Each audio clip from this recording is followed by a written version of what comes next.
म्हणजे धोरणामध्ये म्हणलेलं आहे ना की आपल्याला बस जास्त वाढवायला हव्यात, धोरणामध्ये म्हणलंय की मेट्रोचं नेटवर्क वाढवायला पाहिजे, धोरणामध्ये म्हणलंय सायकल ट्रॅक्स बांधायला पाहिजेत, धोरणामध्ये म्हणलंय पादचारी रस्ते, पादचाऱ्यांसाठीच्या सुविधा जास्त चांगल्या पद्धतीने असल्या पाहिजेत. आपले झेब्रा क्रॉसिंगचे पट्टेही डिवायडरवर संपतात. ही आपल्या कामाचा दर्जा, ही आपली अवस्था. बाबा कितने फ्लायओव्हर्स बनाओगे, कहाँ कहाँ बनाओगे? एक ही सोल्यूशन आहे, मास ट्रान्सपोर्टेशन, पब्लिक ट्रान्सपोर्ट. आपल्याकडे सर्व नेते आणि त्यांचे सर्व पपलू टपलू कार्यकर्ते फ्लेक्स लावतात. तुम्ही ताकदवान असाल तर मी चौकात लावीन माझा वाढदिवसाचा फ्लेक्स. करून दाखवा, माझं वाकडं करून दाखवा. या तारखेपासून हे काम चालू होणार आहे, या तारखेला हे काम संपणार आहे असं सरकारने ठामपणे सांगितलं आणि ते पाळलंय. हे तर आपल्याला कुठेच दिसत नाही. तुम्ही सरकार म्हणून जे काम करत आहात ते करत असताना माहितीचा फलक लावा. तेव्हा आमचे नगरसेवक हे नगरसेवक न बनता वॉर्ड सेवक बनतात. फक्त आपापल्या वॉर्डचे जहागीरदार बनतात. आपल्या वॉर्डात फ्लेक्स लावायचा, आपल्या वॉर्डातल्या लोकांचं काय पाण्या पिण्याचं असेल तर अधिकाऱ्यांशी बोलायचं, याच्या पलीकडे दृष्टीच जात नाही. कसे आपण ते घाणेरडे फ्लेक्स सहन करतो, कसे आपण खड्डे सहन करतो, कसे आपण पाटी नसणं सहन करतो की जी असली पाहिजे नियमानुसार. सगळ्या युत्या, आघाड्या, महायुत्या, महाविकास आघाड्या सगळ्या सत्तेत येऊन गेले, पण त्याची अंमलबजावणी अजूनही झाली नाही 29च्या 29 महापालिकांमध्ये.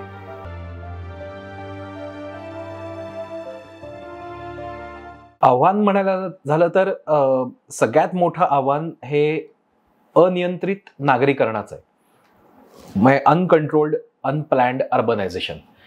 बाकी सगळे जे प्रॉब्लेम्स आपल्याला दिसतात, मग तो ट्रॅफिकचा असेल किंवा काय वाहतूक कोंडी हा तर मुद्दा आहेच आहे, पण त्याबरोबर आरोग्याचे प्रश्न आहेत किंवा पर्यावरणाचे प्रश्न आहेत, हे सगळे त्याच्या बरोबर येतात. कारण त्याचं प्लॅनिंग किंवा नगर नियोजन नीट नाहीये, टाउन प्लॅनिंग नीट नाहीये. त्यामुळे आणि हा फक्त पुण्याचा आहे असं मी म्हणणार नाही. मी असं म्हणेन की महाराष्ट्रातल्या सर्वच्या सर्व शहरांचा हा प्रॉब्लेम आहे की टाउन प्लॅनिंगवरती पुरेसा भर नाही, त्या पद्धतीने गोष्टी पुढे जात नाही. त्यामुळे पुण्यासह सर्व शहरांचा सगळ्यात मोठा प्रश्न हा नियोजन नसणं आणि अनियंत्रित नागरीकरण होत जाणं, हा सगळ्यात मोठा प्रॉब्लेम आहे. आव्हानं तर आपल्याला ऑलरेडी दिसायला लागलेली आहेत. म्हणजे पुढे जाऊन येतील अशातला भाग नाही. आपण ऑलरेडी त्या मार्गांवरती आहोत की जिथे दोन महत्त्वाचे प्रश्न शहरांमध्ये असतात. एक म्हणजे लाईव्हलीहूड, म्हणजे रोजगार आहे का, पुरेसा काम आहे का, आणि ते असतं म्हणूनच लोक शहरात येतात की त्या पद्धतीचं लाईव्हलीहूड मिळतं. आणि शहर लिव्हेबल आहे का, राहण्यायोग्य आहे का. तर लाईव्हलीहूडसाठी लोकांचा लोंढा शहरांकडे येतो आहे, पण शहरं लिव्हेबल राहत नाहीयेत, ती लिव्हेबल उरत नाहीयेत. की तिथे प्रदूषणाचे प्रश्न आहेत, वाहतूक कोंडीचे प्रश्न आहेत, पाणी पुरवठा पुरेसा होणार आहे का, हा प्रश्न सगळ्यात मोठा आहे. म्हणजे पुण्यासारख्या शहराला जिथे पाणी मुबलक आहे असं कायमच म्हणलं जातं, तिथेही काही वर्षातच पाण्याचा तुटवडा जाणवणार आहे. की एखाद्या वर्षी पावसाने जरा ओढ दिली की आपल्याकडे पाणी कपातीची चर्चा लगेच चालू होते आणि ते पाणी खरंच सगळ्या शहरांना पुरेल का, सगळ्या शहराला पुरेल का, असा प्रश्न निर्माण होतो. आजही पुण्याच्या काठावरचे जे उपनगरं आहेत तिथे टँकरनी पाणी पुरवठा होतो. तिथे मोठमोठ्या बिल्डिंग्स तर बांधून ठेवलेल्या आहेत, 20 मजली 25 मजली, आणि तिथे महापालिकेला पाणी पुरवठा करता येत नाही, तिथे टँकरनी पाणी जात आहे. तर ही जी इन्फ्रास्ट्रक्चरची जी निर्मिती आहे ती पुरेशी नाहीये आणि त्याच्यामुळे लिव्हेबिलिटी, राहण्यायोग्यता जी असते शहराची ती कमी होत जाणार आहे. आणि ती कमी झाली की त्याचा परिणाम तुमच्या आरोग्यावर होणार आहे, तुमच्या मानसिक आरोग्यावर होणार आहे, तुमच्या सगळ्याच गोष्टींवरती होणार आहे. आणि मग शहरं तुमची छान राहणार नाहीयेत. तुम्ही बाहेर पडाल, मग कोणी म्हणाल की मला बाहेर जायचं आहे, मला कोणाला बँगलोरला जायचं आहे, बेटर अपॉर्च्युनिटीसाठी जाणार आहेत. म्हणजे तुमचे जे चांगलं काम करणारी लोक आहेत शहरातली, जी तीही बाहेर जाऊ बघणार आहेत, शहरात राहायचं नाही असं म्हणणार आहेत, आणि जे आहेत ते नाईलाजाने राहणार आहेत. तर ही काय फार चांगली अवस्था नाहीये. आता 10 वर्षाचा उल्लेख केलास, पण 10 काय 20 वर्ष बघू आपण. एखाद्या शहराचा टाउन प्लॅन जो असतो आपल्या MRTP ॲक्टनुसार तो 20 वर्षाचा असतो. तर नॅचरली दर टप्प्यावर काही पायाभूत सुविधा इथे येत गेल्या. कधी शहरं झाली, कधी ओव्हरब्रिज झाले, गेल्या 10 वर्षात मेट्रो झाली. पण या सगळ्याकडे मी असं बघतो की हे तुटक प्रयत्न आहेत. की मेट्रो आली, पण मेट्रो पुरताच प्रयत्न आहे. मध्येच एक टूम निघते, निओ मेट्रो आता करणार आहोत. मध्येच एकदा टूम येऊन गेली, स्काय बस करणार आहे, पण ती मागे पडली. PMPML सुधारण्याचं एक काहीतरी बोललं जातं, 10 रुपयात बस सेवेचं एक घोषणा केली जाते, त्याच्या काही बसेस येतात, पण पुढे त्याचं एक्सपान्शन होत नाही. मला असं वाटतं की आपले इन्फ्रास्ट्रक्चर प्रोजेक्ट सुद्धा, किंवा आता ओव्हरब्रिज सारखे प्रोजेक्ट्स असतील ते सुद्धा, हे खूप शॉर्ट टर्म विचार करून केले जातात आणि आग विझवल्यासारखे केले जातात. म्हणजे या ठिकाणी वाहतूक कोंडी होतीये का, एक उड्डाणपूल बांधून टाकू म्हणजे मग आत्ता वाहतूक कोंडी सुटेल. पण हा विचार केला जात नाही की आत्ता उड्डाणपूल बांधला की उड्डाणपूल क्रॉस केल्यानंतर पुढच्या चौकात होणारच आहे वाहतूक कोंडी. त्याचं नियोजन केलं जात नाही. म्हणजे ट्रॅफिक किंवा ट्रान्सपोर्ट प्लॅनिंग हे एक रॅन्डम करायची गोष्ट नाहीये. त्याचे तज्ज्ञ मंडळी आहेत, त्याचा अभ्यास आहे. तो अभ्यास करून कुठे उड्डाणपूल असला पाहिजे, कशा पद्धतीने असला पाहिजे का, खरंच त्याची खरंच गरज आहे का. नाहीतर काय होतं की आपण उपायाच्या प्रेमात इतके पडतो की प्रॉब्लेम असो वा नसो तो उपाय केला पाहिजे असं वाटायला लागतं. तर तसं काही तर होत नाहीये ना. तर हे सगळे जे इन्फ्रास्ट्रक्चर प्रोजेक्ट्स बाबत पर्टिक्युलरली रोडच्या बाबतीतले हे मला तुटक प्रयत्न वाटतात. त्याचा एकत्रित विचार केला गेला आहे का आणि एकत्रित अंमलबजावणी होतीये का, हा खरा प्रॉब्लेमचा मुद्दा आहे. म्हणजे रस्ते होत आहेत पण रस्त्यावर खड्डे आहेत. रस्ते आपण बांधायचं म्हणतोय, हायवे आपल्या रस्त्या शहराच्या मध्यातनं ऑलमोस्ट आता जातोय, तर त्याचे सर्व्हिस रोड्स अजून झालेले नाहीयेत. त्याला लागून असलेले डेव्हलपमेंट प्लॅन मधले रोड्स झालेले नाहीयेत. मग काय होतंय, सगळे लोक हायवेवरतीच ट्रॅफिक जॅम करतात. म्हणजे हायवेचा पण ट्रॅफिक आहे आणि शहरातला पण एका ठिकाणाहून दुसऱ्या ठिकाणी जाणार आहेत. रिंग रोडची तर चर्चा आपण कित्येक वर्ष ऐकतोच आहे.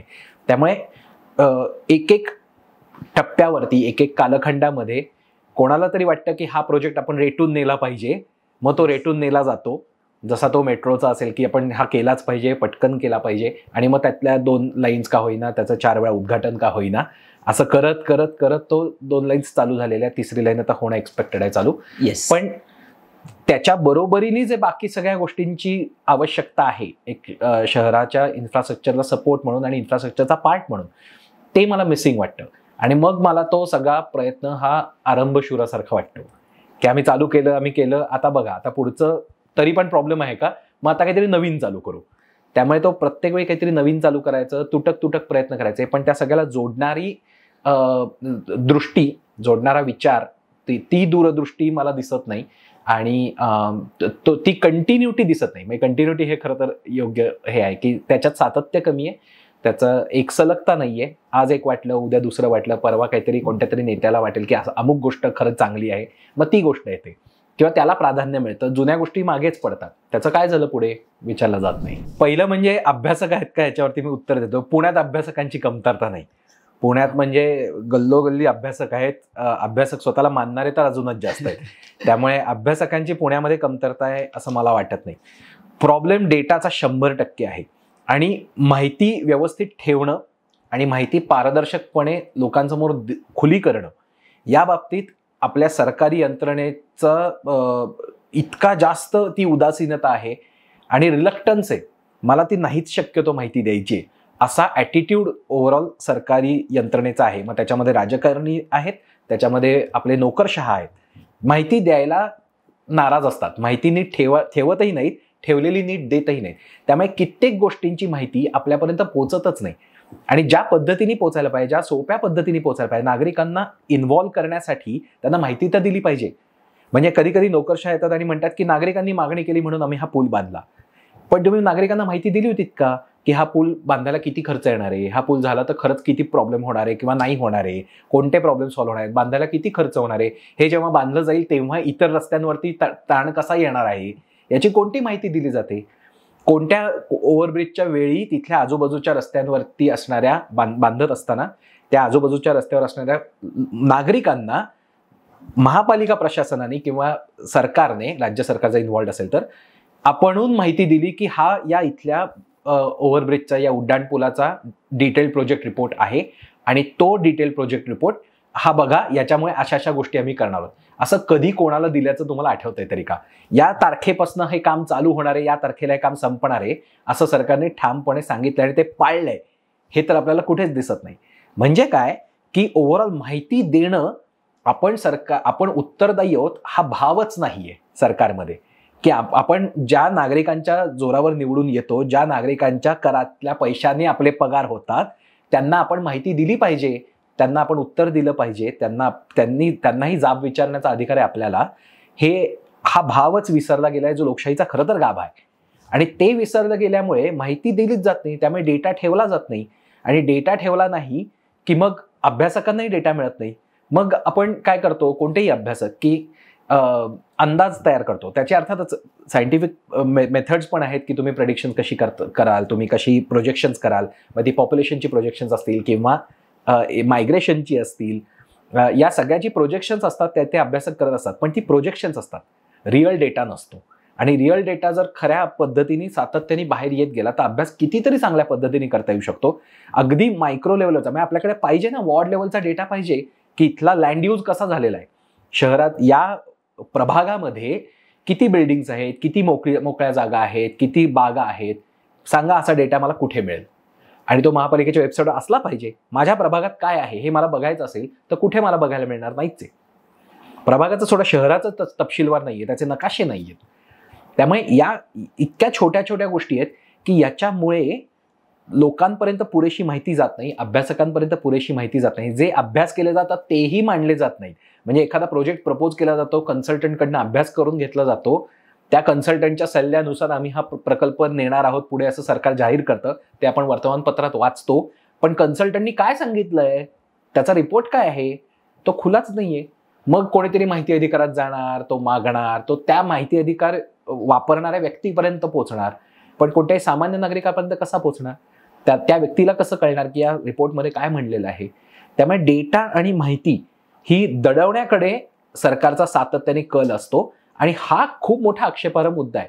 पुरेसा डेटा नसणं, पुरेशी माहिती नसणं हे ओव्हरऑल पॉलिसी मेकिंगला सुद्धा हॅम्पर करतं. धोरण तुम्हाला ठरवत असताना तुम्हाला धोरणं ठरवताच येऊ शकत नाहीत जर तुमच्याकडे माहिती नसेल तर. मुळात रोग काय आहे हे माहिती नसताना तुम्ही त्याच्यावर उपाय कसा करणार, तुम्ही त्याच्यावर औषध कसं आणणार. आणि म्हणून मी मगाशी म्हणलं तसं की औषधाच्याच प्रेमात पडायला होतं, उपायाच्याच प्रेमात पडायला होतं. कारण उपाय छान वाटतो, आता रोग आहे का नाही, आजार आहे का नाही ते बघू नंतर. त्याचे रिपोर्ट आपण हवं तर जनरेट करू, ते मांडायची गरज नाही, ते सायंटिफिक रिपोर्ट आहेत का नाही आहेत हेही बघायची गरज नाही, कारण ते लोकांसमोर थोडीच खुले करायचे.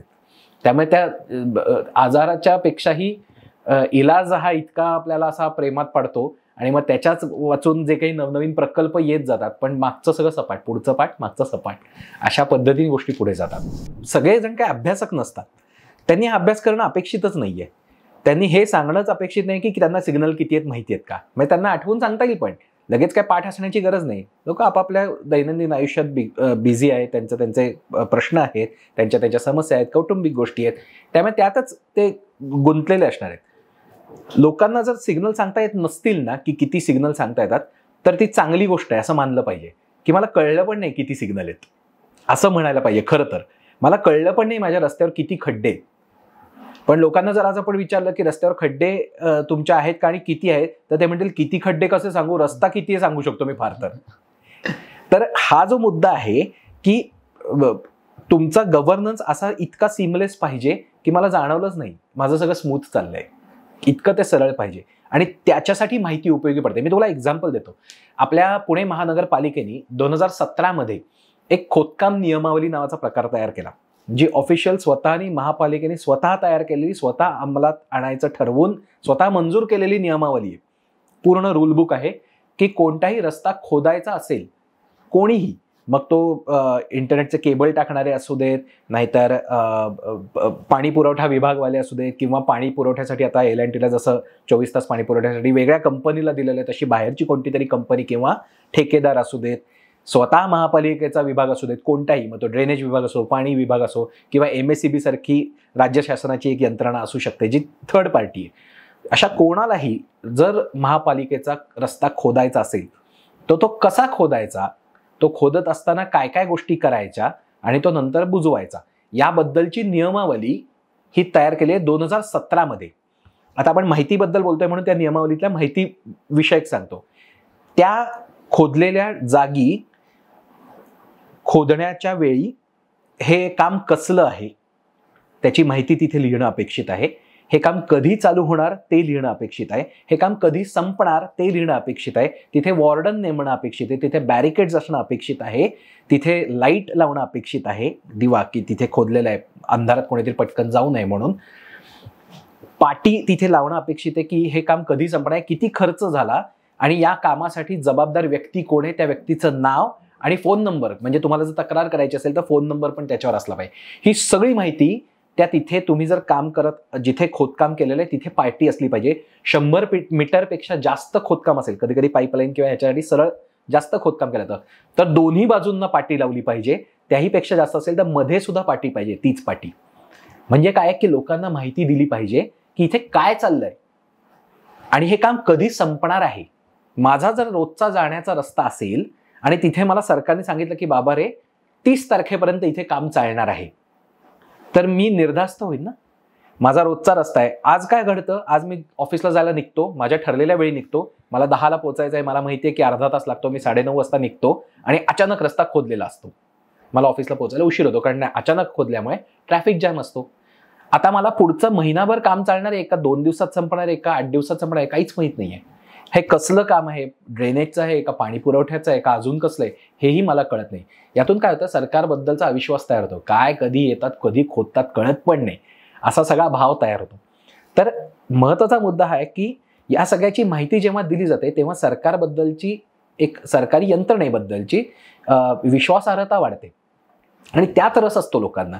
माझं सरकार काय करतंय, कसं करतंय, बरोबर करतंय का. म्हणजे काही ठिकाणी आम्ही थोडेसे महापालिकेच्या मागे लागून काही आमच्या भागातल्या ठिकाणी खोदकाम झाल्यानंतर रस्त्यावरती फलक लावायला लावले होते माहितीचे, आणि ते लावल्यानंतर माझ्याही ते आम्ही काम करण्यामध्ये नसलेलं, ज्यांना माहित नाही की हे काही नागरिकांच्या प्रयत्नातनं झालं होतं, त्यांनी सहज बोलता बोलता उल्लेख केला की हा फलक कसा लागला अचानक, महापालिका फलक कसे काय लावायला लागली. तर ही खूप चांगली गोष्ट असते, कारण माहिती मिळते. मग ही अत्यंत छोटी गोष्ट मी सांगतोय की तुम्ही सरकार म्हणून जे काम करत आहात ते करत असताना माहितीचा फलक लावा. त्याच फलकावरती हे पण लिहिलेलं असतं, समजा मी नवीन रस्ता तयार करत असेल तर त्याला डिफेक्ट लायबिलिटी पिरियड नावाचा प्रकार असतो. म्हणजे काय की आपल्या भाषेत वॉरंटी पिरियड, की किती वर्षासाठी हा रस्ता आहे, त्याच्या आत जर तो खराब झाला तर ठेकेदाराने तो फुकट परत करून द्यायचा असतो. आता विचार करा, एखादा नवीन रस्ता नव्याने चकचकीत डांबरीकरण केलं जात आहे किंवा काय सिमेंटचा रस्ता केला जातोय तुमच्या गल्लीतला, तुमच्या घराच्या बाहेरचा, त्याच्यावरती तुम्हाला फलकावरती दिसलं स्पष्टपणे की याचा डिफेक्ट लायबिलिटी पिरियड 5 वर्षाचा आहे आणि पहिल्याच वर्षी खड्डे पडले.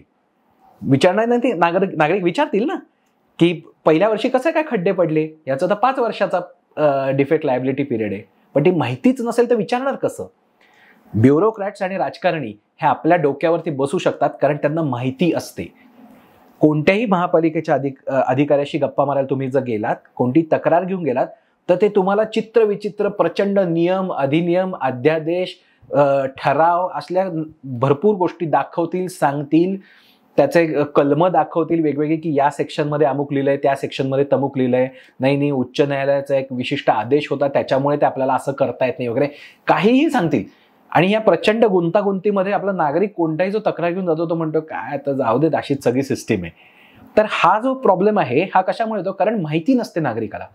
पण नागरिक जर थोडीशी माहिती घेऊन जाऊ शकला, आणि ती माहिती परत अशाच ट्रान्सपरन्सीमुळे येऊ शकते की थोडीशी माहिती घेऊन जाऊ शकला की ही बघा, ही 2017ची नियमावली आहे, तुम्ही या नियमावलीनुसार नाही पाटी लावलेली आहे, तर ही नियमावली पाळायची नाही, असं काही आहे का नियम दुसरा कोणता. तर अधिकारी म्हणतो नाही ही नियमावली आहे, पाळायला पाहिजे. तर ही गोष्ट महत्वाची, म्हणून ती माहिती महत्वाची आहे. माहिती मिळाली की डायरेक्ट काहीतरी एकदम भस्कन बदल होईल असं नाही. तो काय म्हणतात त्याला, टूल येते. तुमच्या घरात स्क्रू ड्रायव्हर असला पाहिजे का? स्क्रू ड्रायव्हर काय एक साधन आहे, टूल आहे. ज्यावेळी गरज पडते तेव्हा तुम्हाला स्क्रू ड्रायव्हर बाहेर काढता आला पाहिजे आणि तुम्हाला स्क्रूनी गोष्टी फिट केल्या पाहिजेत. तर आता सरकारचा स्क्रू ढिला झाला असेल तर माहितीचा स्क्रू ड्रायव्हर कायम आपल्या हाताची पाहिजे, आणि तो आपल्याला हातात असण्यासाठी ती ट्रान्सपरन्सी असणं गरजेचं आहे. रोज आपल्याला स्क्रूड्रायव्हर खिशात घेऊन फिरायची गरज नाही. अभ्यासकांनी ते करावं, ज्यांचं कामच ते आहे. त्यामुळे लोकांना क्युरिओसिटी असते का, किंवा लोकांना याचा काही उपयोग आहे का माहितीचा, याचं स्पष्ट उत्तर हो असंच आहे. आणि लोकांना माहिती दिलीच पाहिजे.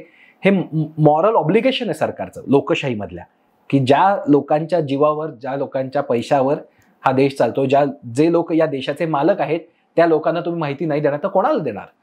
तुमच्याचपाशी ठेवणार, तुम्ही कोण एलिट? तर हे आपल्याला प्रश्न विचारलाच पाहिजे. धोरणं आणि जी काही निर्णय असतात, धोरणांच्या पुढे जाऊन निर्णय होतात, वेगवेगळ्या पद्धतीने सरकार सातत्याने निर्णय घेत असतं. आता राज्य शासन असेल तर राज्य शासन त्यांचे निर्णय पब्लिश करत असतं त्यांच्या वेबसाईटवरती, मंत्रिमंडळ निर्णय पब्लिश होत असतात. पण त्या पुढ्यात जाऊन अनेक पातळ्यांवर पारदर्शकतेची गरज आहे. म्हणजे माहिती अधिकार कायदा येऊन 20 वर्ष जरी उलटली असली तरीही त्याची पुरेशी अंमलबजावणी आपल्याला झालेली दिसत नाही. आणि कुठली अंमलबजावणी नाही झालेली, तर आज अर्ज केला तर तुम्हाला 30 दिवसांनी माहिती मिळते, हे ठीक आहे, हे बहुतांश वेळा घडतं, काही वेळा नाही घडत, त्यांना दंडही होतो. ते सगळं काय म्हणतात त्याला प्रोसेस होत राहते. पण माहिती अधिकार कायद्याचा सेक्शन 4 आहे, कलम 4, ज्याच्यामध्ये असं सांगितलेलं आहे की सरकारने काही गोष्टींची माहिती आपण होऊन डिक्लेअर केली पाहिजे, आपण होऊन जाहीर केली पाहिजे. प्रोएक्टिव्ह डिस्क्लोजर असं त्याला म्हणलंय. म्हणजे काय की नागरिकांवर परिणाम होणाऱ्या कोणत्याही गोष्टींचं कोणतीचे निर्णय घेत असतील सरकार, तर त्याच्या मागची कारण मीमांसा, त्याच्या मागचं तो निर्णय कसा घेतला गेला, त्याच्या मागचा विचार काय होता, असं सगळं सरकारने स्वतः पब्लिश करणं अपेक्षित आहे. त्याच अनुषंगाने ते फलक आलेत. बरोबर. की आम्ही खोदणार आहोत, तुमच्यावर परिणाम होणार आहे तर माहिती घ्या.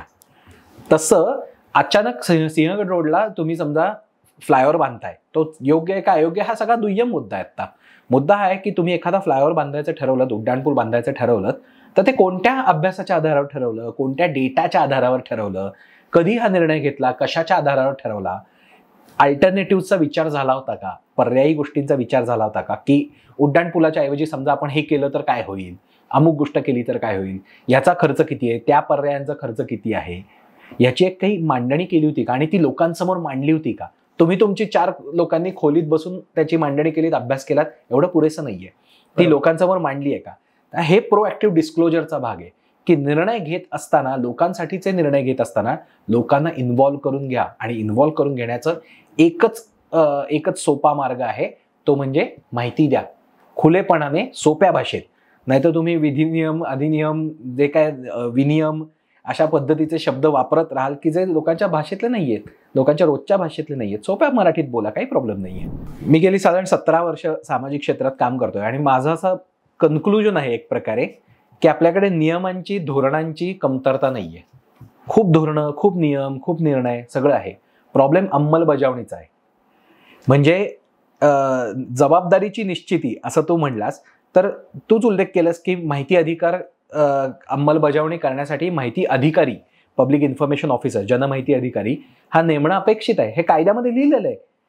ऑन पेपर तो नेमलेलाही आहे, पण तो काम करतो का, हे अंमलबजावणीचा भाग आहे.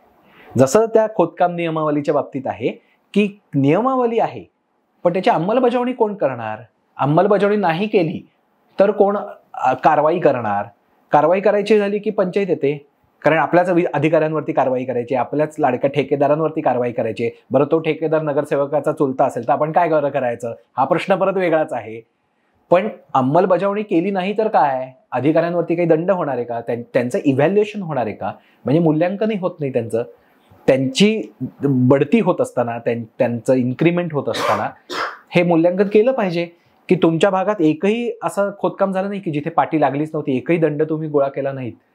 तर या पद्धतीचं मूल्यांकन झालं तर ते जबाबदार असणं हा भाग येतो. आणि हे कुठल्याच बाबतीत अंमलबजावणी झालेली आपल्याला दिसत नाही. नुसते नियम होतात, रोज नवीन नियम होतात, रोज नवीन धोरणं होतात. 4 वेळा कॉम्प्रिहेन्सिव्ह मोबिलिटी प्लॅन आपल्याकडे पुण्याचा केला असेल वेगवेगळ्या टप्प्यावरती.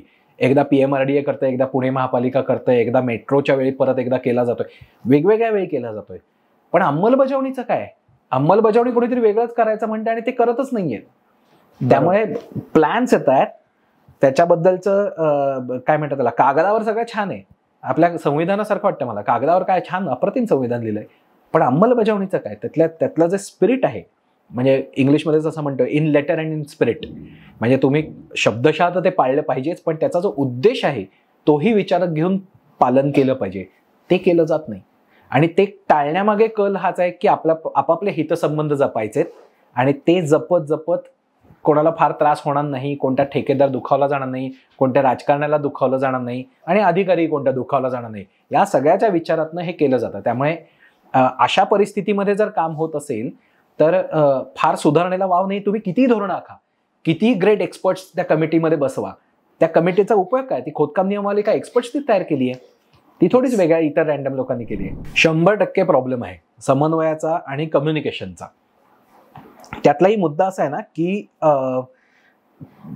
जबाबदारी निश्चितीचा प्रॉब्लेम आहेच आहे, आणि त्या जबाबदारी निश्चितीमध्ये रॅशनलायझेशन नाहीये, विवेकी दृष्टीने ते निश्चित केलं गेलं नाही. मी एक उदाहरण देतो.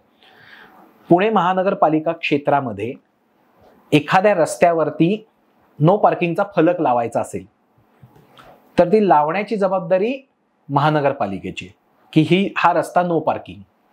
त्याबाबतचा खरं तर निर्णयही घेणं महानगरपालिकेचं काम आहे. की या रस्त्यावरती इथे अमुक अमुक जागेवरती या 100 मीटरमध्ये गाड्या लावता येणार नाहीत, हा निर्णय महानगरपालिका घेतं, त्यानुसार तिथे फलक लावतं. या निर्णयाची अंमलबजावणी मात्र पोलीस करतात, वाहतूक पोलीस, जे महानगरपालिकेच्या अखत्यारीत येत नाहीत. त्यांची यंत्रणा वेगळ्या पद्धतीने चालते, ते राज्य शासनाच्या अखत्यारीत येतात आणि ते पोलीस कमिशनरना उत्तरदायी असतात. पोलीस कमिशनर होम मिनिस्टरना, राज्य सरकारच्या गृहमंत्र्यांना उत्तरदायी असतात. इथे महापालिकेचा काही संबंध नाही.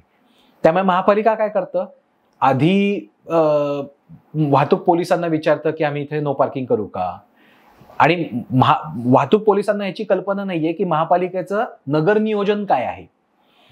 म्हणजे नगर नियोजन महापालिकेचं आहे, ज्यांनी विचार केला पाहिजे की कुठे पार्किंग किती केलं पाहिजे, कुठे नसलं पाहिजे, कुठे असलं पाहिजे, कुठे P1 P2 असलं पाहिजे, त्याचं काय धोरण आहे, हे सगळं महानगरपालिकेकडे आहे. त्याची कल्पना वाहतूक पोलिसांना नाहीये. पण महापालिका वाहतूक पोलिसांना विचारणार, कारण नो पार्किंग पॉलिसी जर अंमलात आणायची असेल तर ते वाहतूक पोलिसांना अंमलात आणायचं आहे. मग वाहतूक पोलीस त्यांना म्हणणार की ठीक आहे, इथे पार्किंगला परवानगी द्या किंवा नका देऊ, जे काय असेल ते. त्यानुसार तिथे पाट्या लागणार, त्यानुसार नंतर तिथे वाहतूक पोलीस गाड्या उचलणं किंवा नो पार्किंग मधल्या गाड्यांवरती कारवाई करणं हे करतील, जर त्यांच्याकडे मॅनपॉवर पुरेशी असेल तर. आणि आता यात बदल करायचा असेल तर पुन्हा हा सगळा द्राविडी प्राणायाम करायचा. म्हणजे ओव्हरलॅपिंग ऑथॉरिटीज आहेत. प्रॉब्लेम मल्टिपल ऑथॉरिटीज आहेत किंवा अनेक काय म्हणतात त्याला सत्ता केंद्र आहेत, हा नाहीये. ते असतातच, कारण पोलिसांना काम करण्याला पोलीस यंत्रणा वेगळीच पाहिजे.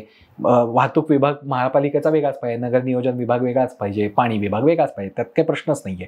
त्यामुळे वेगवेगळे ऑथॉरिटीज असणं, PMPML वेगळी आहे, हे प्रॉब्लेमचा मुद्दा नाही. यांच्यात समन्वय नाहीये, आणि त्याबरोबर नेमकी विभागणी नाहीये की हे काम माझं, हे काम तुझं आहे. आता वाहतुकीच्या बाबतीतच बोलायचं झालं तर पुण्यातल्या सगळ्यात मोठ्या प्रश्नांपैकी एक आहे, तर वाहतूक नियोजन म्हणजे प्लॅनिंग हे महापालिका करतं, पण नियमन वाहतूक पोलीस करतात. म्हणजे कंट्रोलिंग, ट्रॅफिक कंट्रोल हे पार्ट पोलिसांचं आहे आणि ट्रॅफिक प्लॅनिंग हे मात्र महापालिकेचं आहे. कुठेही कोंडी झाली की आपण वाहतूक पोलिसांना शिव्या देतो, पण त्याचं मूळ नियोजन चुकीचं असल्यामुळे आहे हे विसरून जातं. आणि पोलीसही तेच म्हणतात की तुम्ही असं अचानक कसं काय इथनं वन वे केलात, तुम्ही अचानक इथनं काहीतरी सर्क्युलर ट्रॅफिक कसं करायला लागलात. तर या ज्या गोष्टी आहेत, हे नेमकी कामाची विभागणी नसणं आणि जिथे आहे ती रॅशनल नसणं, ती विवेकी दृष्टीने केलेली नसणं, हा खरा प्रॉब्लेम आहे. त्यामुळे समन्वय तर फारच महत्वाचा आहे. वेगवेगळ्या डिपार्टमेंट्समध्ये त्यांची सातत्याने बैठक व्हायला पाहिजे, त्याच्यात उत्तरदायित्व पाहिजे की जे पूर्णपणे मिसिंग आहे. आणि आपण इथे वेगवेगळ्या ऑथॉरिटीजबद्दल बोलतोय की PMRD आहे, पोलीस आहेत, PMC आहे, महापालिका आहे, MSEB सारखी यंत्रणा आहे की जेही त्यांचं काम करत असतात सातत्याने इलेक्ट्रिसिटीचं.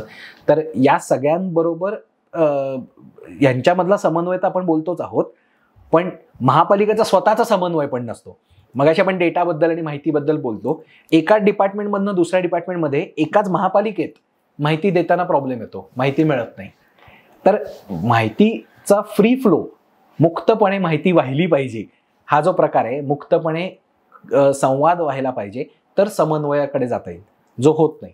ज्याच्यात परत ऑथॉरिटी, त्यांचे हेवे दावे, त्यांचे मानपान की हा IAS ऑफिसर, तो IPS ऑफिसर, मग त्यांचं काय म्हणणं आहे, मग त्यांचं ऐकायचं का नाही ऐकायचं, यात 2-3 वर्ष निघून जातात. आणि पॉलिटिकल क्लास याबाबत अनभिज्ञ आहे. मग कोणीतरी महापालिकेच्या बाहेर जो स्थानिक व्यक्ती नाही, अशी कोणीतरी पालकमंत्री, नाहीतर मुख्यमंत्री, नाहीतर नगरविकास मंत्री, अशी व्यक्ती अनावश्यक पॉवरफुल बनते. खरं तर काम महापालिकेमध्ये व्हायला पाहिजे ना. जे महापालिकेचे जे स्थानिक प्रशासन आहे ते पॉवरफुल पाहिजे, ते त्यांच्यात क्षमता पाहिजे, पण ती होत नाही, कारण त्यांना ऑथॉरिटीच नाही. त्यांना याबद्दल बोलायची कोणतीही अधिकारच दिलेले नाहीत, त्यामुळे त्यांना बोलताही येत नाही. आणि शहराबद्दलचं नेतृत्व गायब होतं. शहरासाठीचा विचार करणारं नेतृत्व उरत नाही, कारण ऑथॉरिटी पण नाही. आणि मग विचारही केला जातो, मग आमचे नगरसेवक हे नगरसेवक न बनता वॉर्ड सेवक बनतात. फक्त आपापल्या वॉर्डचे जहागीरदार बनतात. आपल्या वॉर्डात फ्लेक्स लावायचा, आपल्या वॉर्डातल्या लोकांचं काय पाण्या पिण्याचं असेल तर अधिकाऱ्यांशी बोलायचं, याच्या पलीकडे दृष्टीच जात नाही की संपूर्ण शहरासाठी काय करायला लागेल, त्याचं प्लॅनिंग काय करायला लागेल. ऑथॉरिटी आहे, ऑन पेपर सगळं आहे आपल्याकडे. PMRD आहे की एवढी प्रचंड मोठी ऑथॉरिटी आहे, पण त्यांच्याकडे दात आहेत का तेवढे इम्प्लिमेंट करायला.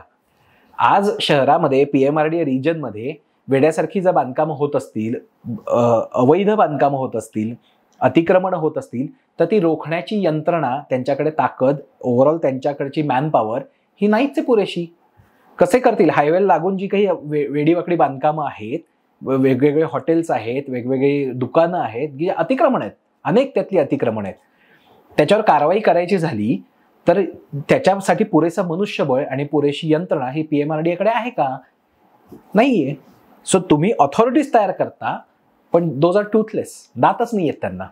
काम करायचं झालं म्हणजे तिथे एखादी कणखर व्यक्ती आली तर त्या व्यक्तीने काम करायचं ठरवलं तर ती करणार कशी? ते करताच येत नाही, ते रेटून नेताच येत नाही.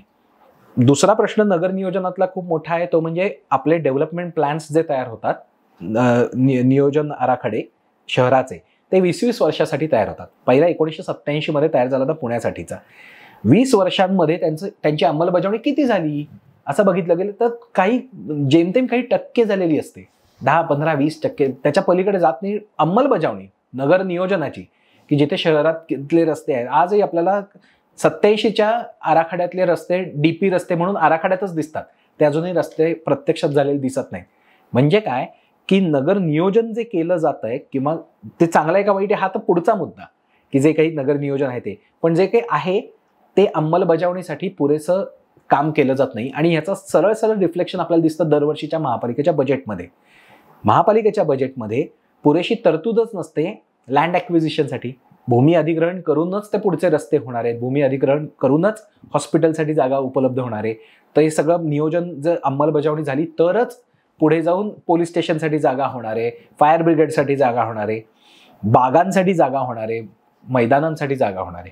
पण ते केलंच जात नाही, कारण त्याच्यासाठीची बजेटरी प्रोव्हिजनच नाहीये. म्हणजे अर्थसंकल्पीय तरतूदच नसेल, सरकारकडे पैसेच नसतील तर सरकार करणार कसं?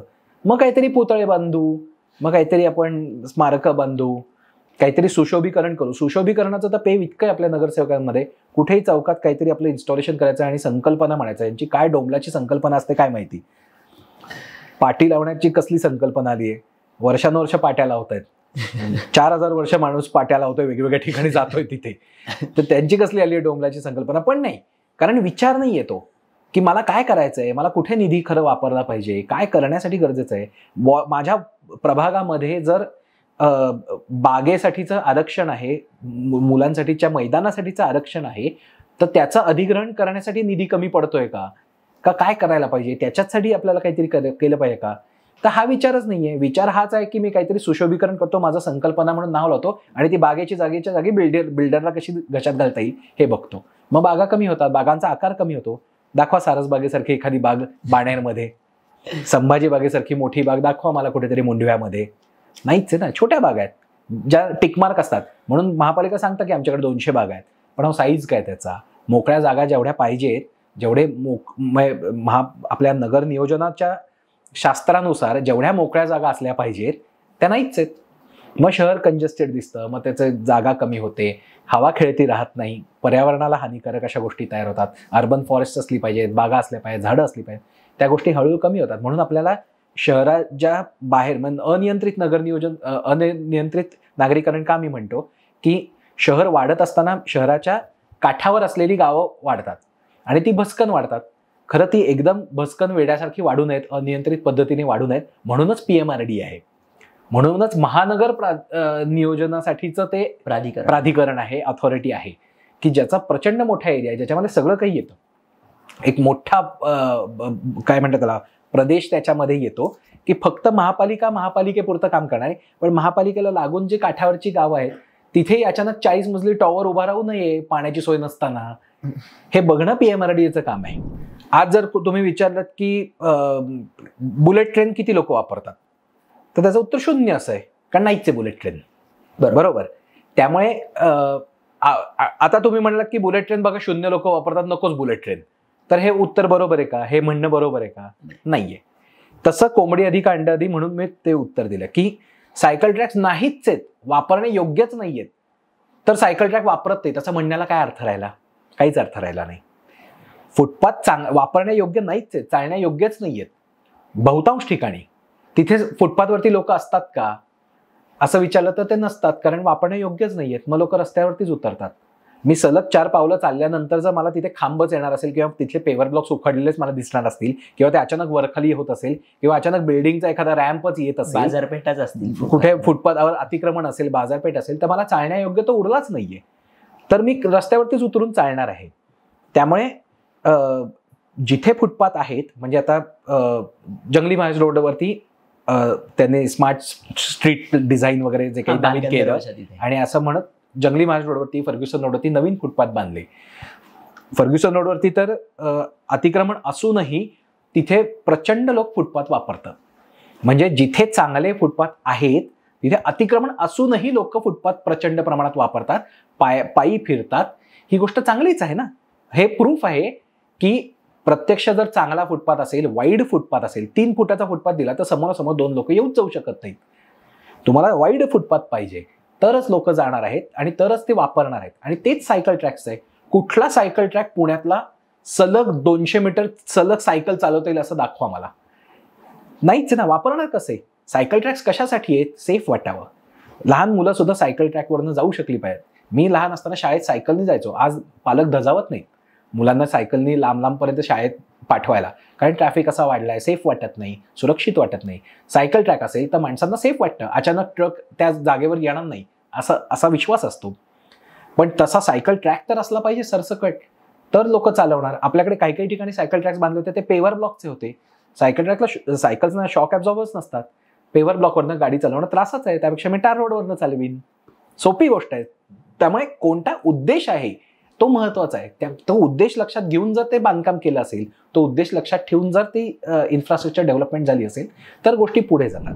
बेसिकली आपल्याला काय शहरात करायचं आहे की छोट्या अंतरासाठी माणसांनी चालत जावं, थोडंसं जास्त अंतर असेल तर लोकांनी सायकल वापरावी आणि त्याहून जास्त अंतर असेल तर पब्लिक ट्रान्सपोर्ट म्हणजे बस, मेट्रो यासारख्या गोष्टी वापराव्यात. शक्यतो खाजगी वाहन वापरूच नाही. हे आपल्या कॉम्प्रेहेन्सिव्ह मोबिलिटी प्लॅनमध्येच लिहिलंय. आणि ह्याला बढावा द्यायचा असेल तर मी काय करीन? मी मोठे फुटपाथ बांधीन, मी सेफ सायकल ट्रॅक्स करीन, मी BRT बांधीन की ज्याच्यामुळे माझी बस फास्ट जाते. संख्या आता त्यातला प्रॉब्लेम बघा की BRT अर्धवट पद्धतीने इम्प्लिमेंट केली तरीही लाखो लोक त्याच्यात प्रवासी करत होते, प्रवासी म्हणून त्याच्यात जात होते, लाखो प्रवासी होते. अर्धवट BRT असताना सुद्धा नगर रोडची BRT, रेनबो BRT वगैरे सगळं करत ती लॉन्च केली आणि नंतर कोणी वापरत नाही असं म्हणत बंद केली. आणि ते बंद करताना BRT चालू ठेवावी का न ठेवावी यासाठीचे सर्वे जे काही केले गेले तेव्हा कारवाल्यांना विचारलं की BRT असावी का नसावी. आता प्रत्यक्ष BRT वापरणारे जे लोक होते त्यांना काय फायदा झाला होता की बस ट्रॅफिकमध्ये अडकत नाही आणि बस फास्ट पोचते. म्हणजे पब्लिक ट्रान्सपोर्ट स्वस्त पण आहे, पब्लिक ट्रान्सपोर्टमुळे प्रदूषण कमी होतं, पब्लिक ट्रान्सपोर्ट फास्ट पण झाला, जे मेट्रोचं आता होतं. तेच BRTचं तत्व आहे की तुम्हाला डेडिकेटेड लेन आहे. मेट्रो फक्त वरनं जाते किंवा जमिनीखालनं जाते, पण डेडिकेटेड लेन दिली आहे ना. आणि तुम्ही म्हणता की मेट्रोच्या जागी कोणी यायचं नाही, BRT मध्ये दुसऱ्या गाड्यांनी यायचं नाही. तेव्हा हे जे आर्ग्युमेंट असायचं की कार मात्र ट्रॅफिकमध्ये अडकले पण बस लेन सुसाट जाते, याला काही अर्थ नाही. बस लेन सुसाट जाण्यासाठीच आहे की बस फास्टच पोहोचली पाहिजे. तुम्हाला खाजगी वाहन आपल्याला डिस्करेज करायचं आहे, आपल्याला बढावा पब्लिक ट्रान्सपोर्टला द्यायचा आहे. हे सगळं कॉम्प्रिहेन्सिव्ह मोबिलिटी प्लॅनमध्ये लिहिलेलं आहे, हे सगळं आपल्या धोरणांमध्ये लिहिलेलं आहे. त्याची अंमलबजावणी करताना विचार बाजूला टाकला जातो, अंमलबजावणी करताना ते विसरलं जातं. त्यामुळे कागदावर आहे का तर आहे. पार्किंग पॉलिसीबद्दल मी उदाहरण देतो एक. कागदावर आहे का? आपल्याकडे पुणे महानगरपालिकेने पार्किंग पॉलिसी मंजूर केली आहे 2019 मध्ये. प्रत्यक्ष ती मंजूर केलेली आहे महापालिकेच्या सर्व नगरसेवकांच्या सभागृहामध्ये, मुख्य सभेमध्ये ती मंजूर झाली आहे. आज 2025 संपत आला आता आणि अजून त्याची अंमलबजावणी झालेली नाहीये. तर धोरणं आहेत, विचार आहे, ते कशा पद्धतीने करायचं, इम्प्लिमेंट करायचं याच्याबद्दलचे आराखडे आहेत, कागदावर सगळं आहे. अंमलबजावणी तर करा. नागरिकांना कन्व्हिन्स करणं की तुम्हाला आता पार्किंगसाठी पैसे भरावे लागतील हे नगरसेवकांना आवडत नाहीये. नगरसेवकांना असं वाटतं की अरे बापरे, ह्यामुळे नागरिक नाराज होतील आणि पुढच्या वेळी मत देणार नाही. पण मुद्दाच असा आहे की तुमचं धोरण म्हणून तुम्ही लॉंग टर्म विचार करत असाल तर तुमचं धोरण म्हणून काय आहे की तुम्हाला पार्किंगला बढावा नाही द्यायचा आहे. कारण पार्किंगला बढावा म्हणजे खाजगी वाहनांना बढावा. कारण मला जर लक्ष्मी रोडला जाताना पार्किंग मिळणार असेल तर मी कार घेऊन जाईन. आज मी जात नाही कारण मला माहिती आहे तिथे पार्किंग मिळत नाही. मग मी काय करतो, मी रिक्षा करतो. Rickshaw is a part of public transport. Yes. त्यामुळे रिक्षा तिथे पार्क करत नाही, जात नाही, रिक्षा दुसरीकडे येते, मला सोडते, निघून जाते. तर मी काय करतो, रिक्षा करतो, बस करतो किंवा खूप दूरवर कार लावतो, तिकडनं पुढे चालत जातो. म्हणजे मी लक्ष्मी रोडवरती येणारी खाजगी वाहनं कमी करतो.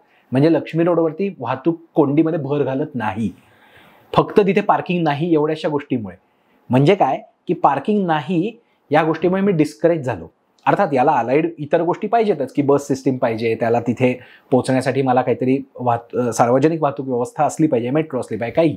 पण या गोष्टी करण्यासाठी जी दूरदृष्टी लागते ती मिसिंग आहेत. मग आपण काय करू की आपण मेट्रो पण बांधू आणि त्याच्या खालनं ओव्हरब्रिज पण बांधू.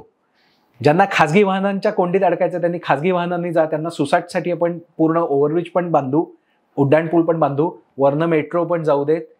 हेच आपलं सगळीकडे चाललंय. त्यामुळे सगळ्यांना सगळं देण्याच्या नादामध्ये खिचडी होतीये की खाजगी वाहनांना उड्डाणपूल पाहिजे का, उड्डाणपूल बांधू, काही हरकत नाही, मग करू शेकडो कोटी रुपये खर्च. पब्लिक ट्रान्सपोर्ट केलं पाहिजे कारण प्लॅनमध्ये ते लिहिलंय, आयडियल तेच आहे, जगात सगळीकडे ते मान्य आहे, सगळ्या तज्ज्ञांनी ते सांगितलंय. त्यामुळे मेट्रो तर बांधली पाहिजे, बस तर घेतल्या पाहिजे, बसकडे तर दुर्लक्ष केलं तर तो भाग वेगळा, पण हे तर केलं पाहिजे. असं करत ते पुढे जातं आणि मग काहीच पुढे जात नाही. आता नागरिकांचा सहभाग हा पाहिजे की तुम्ही जे धोरण ठरवलंय त्याची अंमलबजावणी करा, हा पहिला मुद्दा. दुसरा मुद्दा असा की नागरिकांनी माहिती मागितली पाहिजे.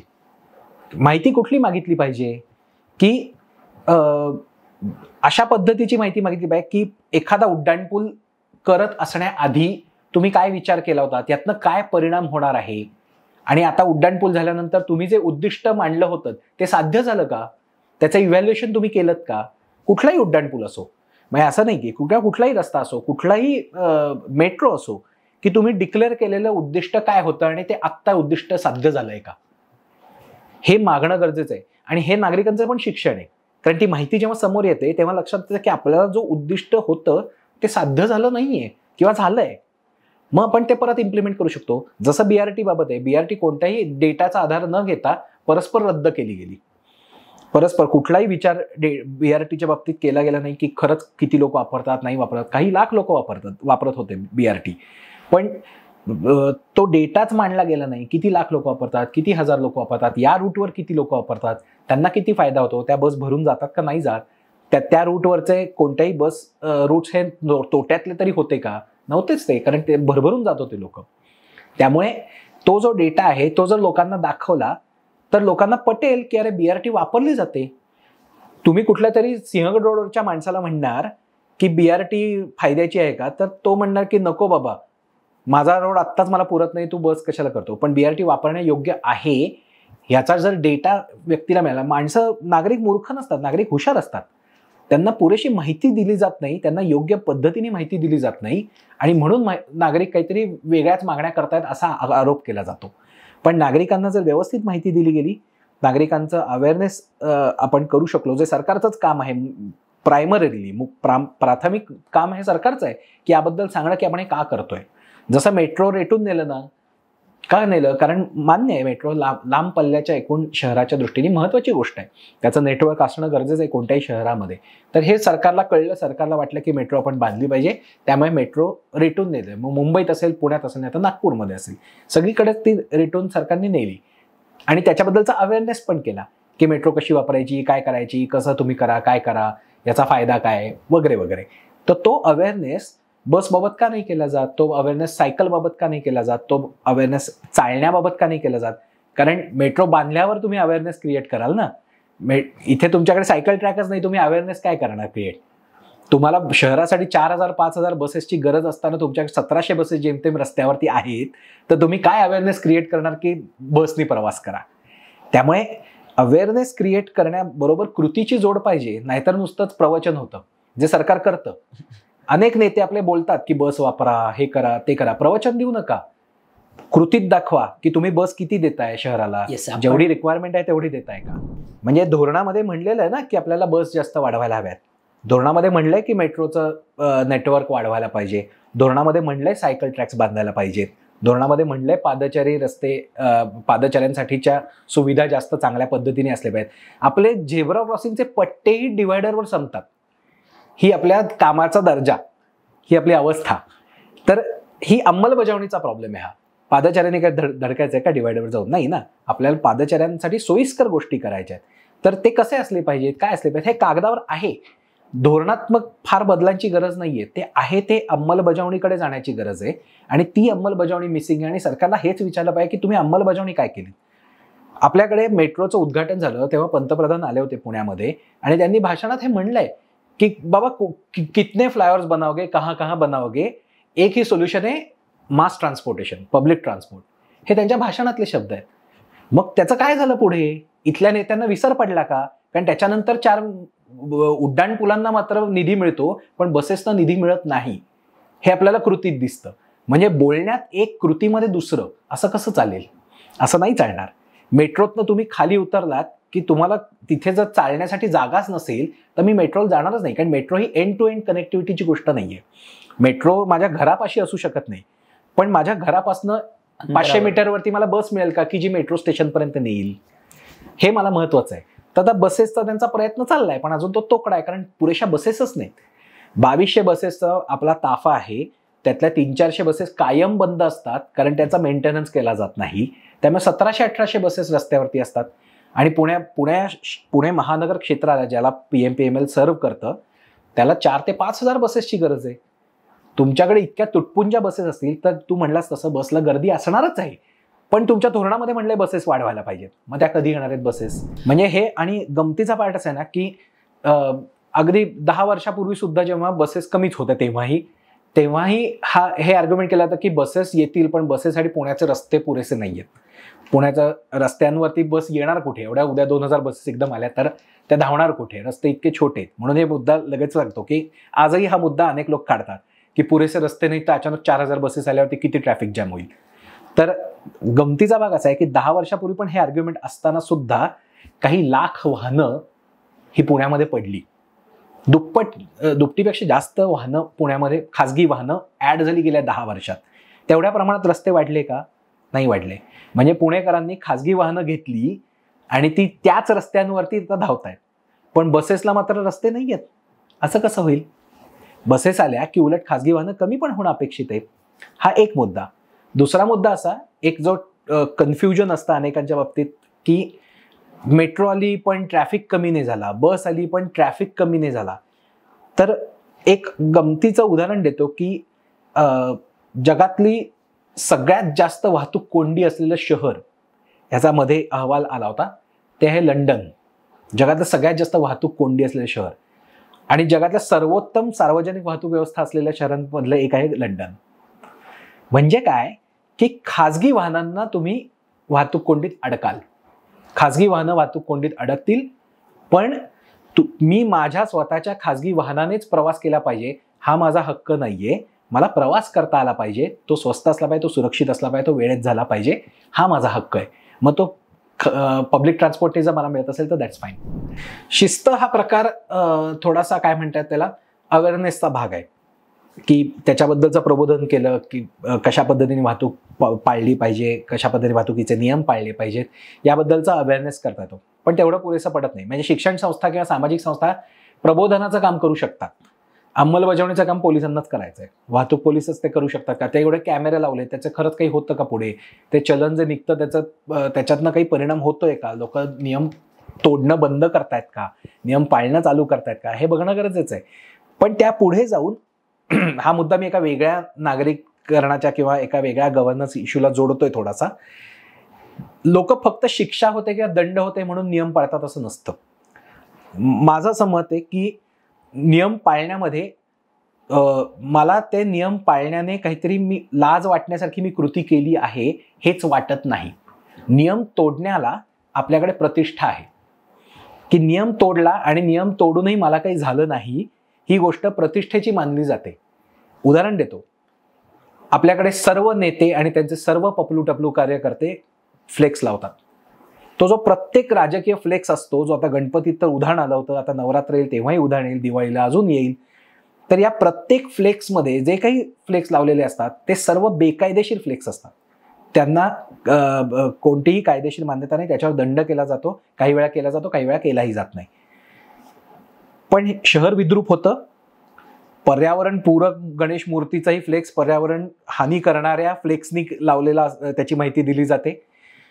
असे हे पर्यावरणाला हानिकारक फ्लेक्स गल्लोगल्ली प्रत्येक चौकात लागलेले असतात, मोठमोठ्या आकाराचे लावले असतात.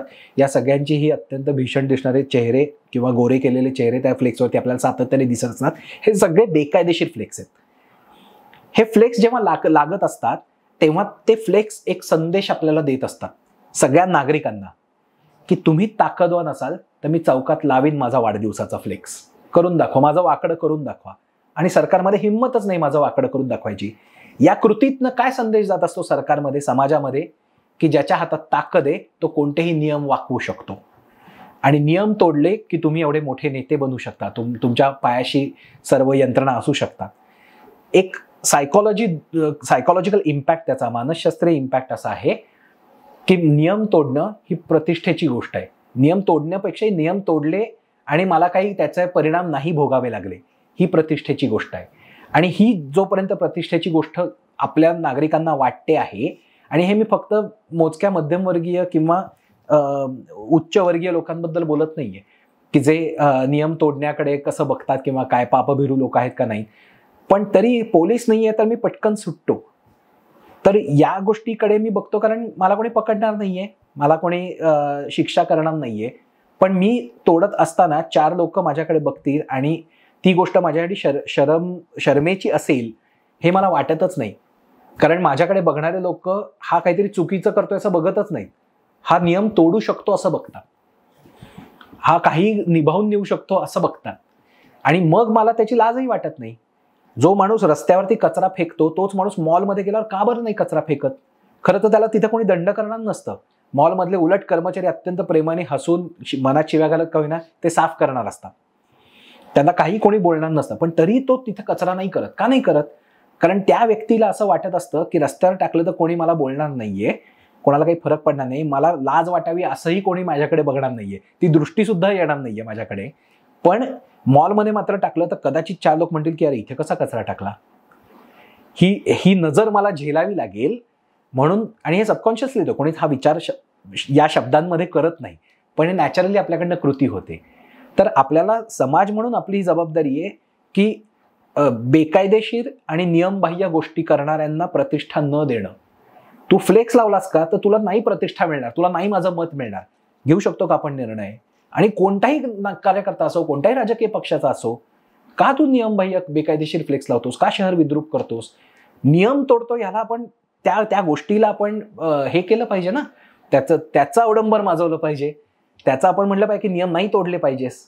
नियम तोडणं ही गोष्ट गंभीर आहे हे आपण जोपर्यंत मानत नाही, आणि हे जोपर्यंत आपण सत्ता केंद्राला म्हणत नाही, ठणकावून सांगत नाही, सत्ता केंद्राला आणि पॉवर सेंटर्सना जोपर्यंत आपण म्हणत नाही की तुम्ही नियम पाळले नाही तर तुमच्यावर गुन्हे दाखल होतील, तुम्हाला मतं मिळणार नाही, तुमचं पॉवर सेंटर जाईल, तुमचं सत्ता केंद्र जाईल, हे आपण जोपर्यंत म्हणत नाही तोपर्यंत सामान्य माणसालाही त्याची दहशत बसत नाही, त्याच्याबद्दलचं काय म्हणतात त्याला डिटरन्स तयार होत नाही.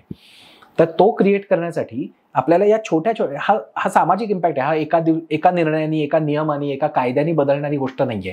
पण तू मगाशी बऱ्याच गोष्टींचा उल्लेख केला की कोणी कोणी काय काय प्रयत्न केले पाहिजे. तर समाज म्हणून आपला प्रयत्न आहे, नागरी संघटना म्हणून आपला हा प्रयत्न असला पाहिजे की कोणतीही छोटी नियमबाह्य कृती ही आपण सहन करणार नाही. आपला समाज अत्यंत इंटॉलरंट झालाय असा एक आक्रोश अनेकदा अनेक विचारवंत आणि कलाकार आणि अनेक लोक, लेखक, पत्रकार पर्टिक्युलरली गेल्या 10 वर्षात उल्लेख करत असतात. तो भाग वेगळा सोडून देऊ. पण माझं म्हणणं आहे आपण कमालीचे टॉलरंट मंडळी आहोत, कमालीचे सहिष्णू आहोत. कसे आपण ते घाणेरडे फ्लेक्स सहन करतो, कसे आपण खड्डे सहन करतो, कसे आपण पाटी नसणं सहन करतो की जी असली पाहिजे नियमानुसार, नाहीच आहे. पण कसं आपण पार्किंग पॉलिसी 2019 पासून आली तरी अंमलबजावणी नाही झाली सहन करतो. आपण टॉलरंट आहोत, आपण किती सहिष्णू आहोत, किती सहनशील आहोत, आणि त्याच लोकांना परत निवडून देतो. काही प्रॉब्लेम नाहीये, कोणत्याही पक्षाचे असो, आपल्या गल्लीतल्या नगरसेवकापासून दिल्लीपर्यंत त्यांनी नाही पाळलं तरी करतो. उदाहरण देतो एक अजून एक शेवटचं न पाळण्याच्या गोष्टींमधलं आणि आपण टॉलरंट असण्याबद्दलचं. 2009 मध्ये लोकसहभागाशी पण संबंधित आहे. 2009 मध्ये त्यावेळी JNNURM ही स्कीम होती, Jawaharlal Nehru national urban renewal mission. म्हणजे काय की शहरांना पैसे भारत सरकार देणार होतं, आणि ते पैसे मिळण्यासाठी, चांगल्या पद्धतीने तिथले डेव्हलपमेंट करण्याच्या दृष्टीने ते पैसे मिळण्यासाठी भारत सरकारने काही अटी घातल्या. चांगल्या अटी होत्या, आणि त्यातली एक अट अशी होती की जशी ग्रामीण भागामध्ये ग्रामसभा असते तशी शहरी भागामध्ये क्षेत्रसभा असली पाहिजे, एरिया सभा असली पाहिजे, वॉर्ड सभा, की ज्याच्यामध्ये वॉर्ड तरी मोठा असतो, त्या वॉर्डामध्ये सुद्धा मतदार यादीनुसार क्षेत्रसभा, एरिया सभा, वॉर्ड सभाच होत नाहीत. तर ती एरिया सभा असली पाहिजे अशी अट होती. महाराष्ट्र सरकारने त्यावेळी मान्य केली की हो आम्ही ते करू. त्यानुसार कायदा आला 2009 मध्ये. क्षेत्रसभेचा कायदा 2009 मध्ये आला, कारण त्याशिवाय पैसे येणार नव्हते.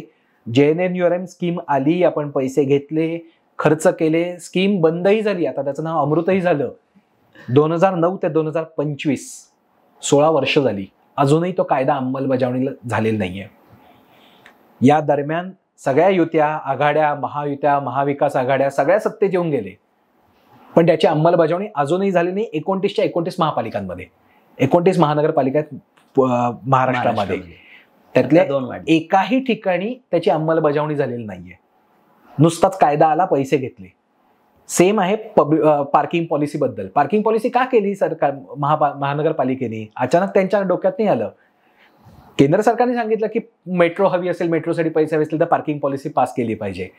मग आपण काय केलं, पार्किंग पॉलिसी पास केली आणि गप्प बसलो, पण त्याचा अंमलबजावणी केली नाही.